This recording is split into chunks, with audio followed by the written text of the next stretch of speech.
Start ചെയ്തവർ തന്നെ finish ചെയ്യും എന്നുള്ളതാണ് നമുക്ക് ഈ സമയത്ത് പറയാൻ പറ്റുന്നത്. അതിൻ്റെ കാരണം എന്തെന്ന് ചോദിച്ചാൽ D+4 എന്നുള്ളൊരു ഡേറ്റാണ് ഇസ്രയേൽ ഡിസൈഡ് ചെയ്തത്. അതായത് D-Day മുതൽ 4 ദിവസം കൊണ്ട് ഒരു limited offensive action against Iran എന്നുള്ള രീതിയിൽ അവർ പ്ലാൻ ചെയ്തു. അതനുസരിച്ചിട്ട് D-Dayയിൽ തന്നെ അവരുടെ ഫസ്റ്റ് ടാർഗറ്റ് അവർ അച്ചീവ് ചെയ്ത് കഴിഞ്ഞു. അത് കഴിഞ്ഞപ്പോൾ D1 D2 after effect sort out ചെയ്യാനായിട്ട് ഒരു പ്ലാനിങ് ഉണ്ടായിരുന്നു. ആ രീതിയിൽ പ്ലാൻ ചെയ്ത് മുന്നോട്ട് പോകുന്നു.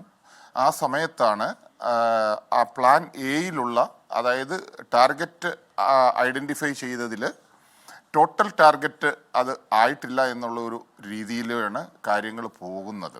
അതിനകത്ത് ഈ സ്വാഭാവികമായിട്ടും തിരിച്ചടി US അല്ലെങ്കിൽ ഇസ്രയേൽ പ്രതീക്ഷിച്ചിട്ടുണ്ട്. അതനുസരിച്ചിട്ട് ഇറാൻ നിയർ ബൈ എയർബേസിൽ അറ്റാക്ക് ചെയ്യും എന്നുള്ളത് അവർ പ്രതീക്ഷ. ഈ ഒരു ലെവലിൽ ഇത്രയും എക്സ്റ്റെൻഡായിട്ട് ചെയ്യും എന്നുള്ള ഒരു പ്രതീക്ഷ US-നും ഇസ്രയേലിനും ഇല്ലായിരുന്നു. കാരണം ഡിഫൻസ് ഹെഡ്, അതുപോലെ തന്നെ troops head, religious head, countries head എല്ലാവരെയും 1 by 1 ആയിട്ട് അസാസിനേഷനിലൂടെ ഇല്ലായ്മ ചെയ്ത് കഴിയുമ്പോൾ ഒരിക്കലും ആ രാജ്യം ഉണർന്ന് പ്രവർത്തിക്കും എന്നൊരു ധാരണയില്ലായിരുന്നു US അല്ലെങ്കിൽ ഇസ്രയേലിനെ സംബന്ധിച്ചിടത്തോളം.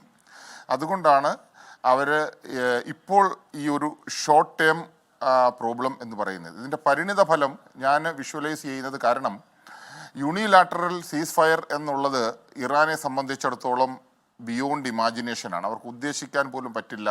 അത് ഇറ്റ് ഈസ് ലൈക്ക് സൂയിസൈഡ് അറ്റംപ്റ്റിന് തുല്യമായിരിക്കും. അതായത് യൂണിലാറ്ററൽ സീസ് ഫയർ